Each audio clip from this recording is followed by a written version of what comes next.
2 to 10 வரைக்கும் காய்ச்சிட்டு போச்சு. இப்பதான் வந்தேன். நான் வந்ததுக்கு முன்னால் அந்த ஒரு நியூஸ் கேள்விப்பட்டேன்.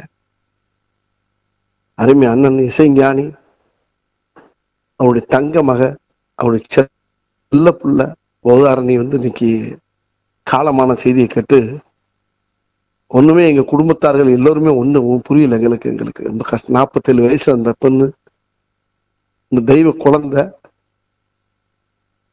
இப்படி ஏதோ புற்றுநோயால அந்த ஏதோ கல்லீரல் அந்த நோயினால அது பாதிக்கப்பட்டு அது இறந்த செய்தி எங்க நெஞ்சமெல்லாம் நொறுங்கிடுச்சு. எங்களுக்கு சாதாரண குழந்தை அது.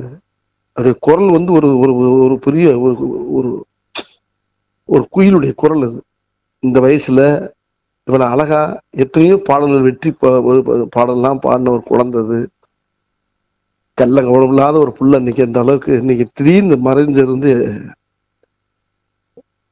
உலக தமிழர்களுக்கு பூராமே இன்னைக்கு ரொம்ப நொறுங்கி இருப்பாங்க. இன்னைக்கு இந்த அண்ணன் இளையராஜா அவர்கள் அந்த குடும்பத்தாரெல்லாம் ரொம்ப தாங்கவே முடியாது. இதை யாருனாலையும் அவங்கள சரி செய்ய முடியாது.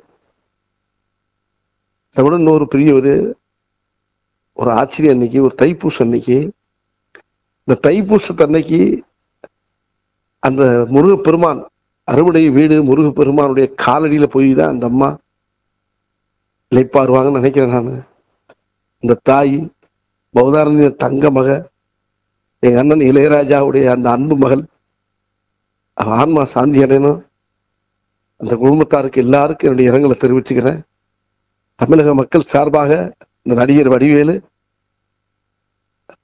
நொறுங்கி இதயத்தோட நான் ரொம்ப ரொம்ப ரொம்ப ரொம்ப அந்த ஆன்மா சாந்தி அடையணும். என்னுடைய குலதெய்வ ஐயனாரு, என்னுடைய குலதெய்வ கருப்புசாமி, எல்லா தெய்வத்தையும் என்னுடைய சிவபெருமானும் எல்லாரையும் நான் வேண்டிக்கிறேன். அந்த அம்மாவுடைய ஆன்மா சாந்திய அந்த அம்மா இறைவன் காலடியில போய் இளைப்பாறணும். இதுக்கு மேல என்னால பேச முடியல. ரொம்ப கஷ்டமா இருக்கு.